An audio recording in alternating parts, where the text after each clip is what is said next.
Good afternoon. The first item of business is time for reflection, and our time for reflection leader today is Reverend Dr Karen Campbell, Parish Minister of Marchmont St Giles in Edinburgh and National Chaplain of Royal British Legion Scotland. Tonight in the Usher Hall, Scotland's Salute, a tribute to VE Day 80th anniversary concert takes place.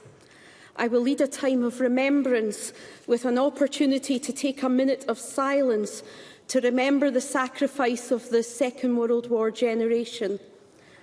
As I stand there tonight, one of the people I will remember is Ken, who was wounded at Monte Cassino. His unit went into a bombed-out building.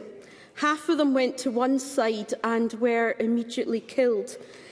And Ken's side survived, but Ken and some of his comrades were very badly wounded. He was put on a stretcher and they proceeded up the road. As each mortar came in, the stretcher bearers dropped him to the ground and dived into the gully at the side of the road.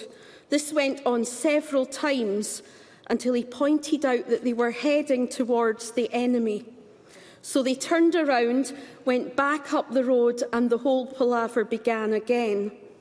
Soon he was picked up by an American jeep and was taken to a US field hospital where he was given penicillin.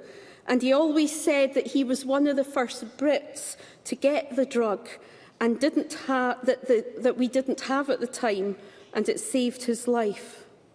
He was then shipped to a hospital in North Africa. One of the Queen Alexandra nurses there was Sadie, who helped nurse him back to health. She was soon to leave Africa and travel with her unit through Sicily into Italy and then France and Belgium. And like Ken, she would witness unimaginable suffering.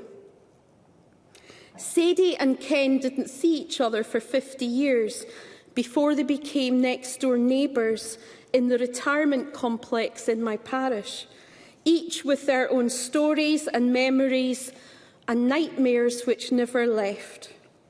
Before Ken got home, for 10 weeks, Ken's wife had a telegram which read, "Missing, presumed dead."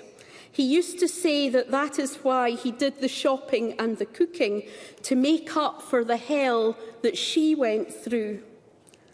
Those who have experienced war rarely talk about its horrors. When they do, they might tell funny stories, with all the horrors hidden in plain sight, but hidden by other words. Ken and Sadie went through, as I've already said, the unimaginable, and their thoughts were first and foremost always with their loved ones. They were both people of faith who found Christ's love wide and high and deep, unchanging and tender for the most broken and vulnerable, so profound it shaped them to be the people they were after the war.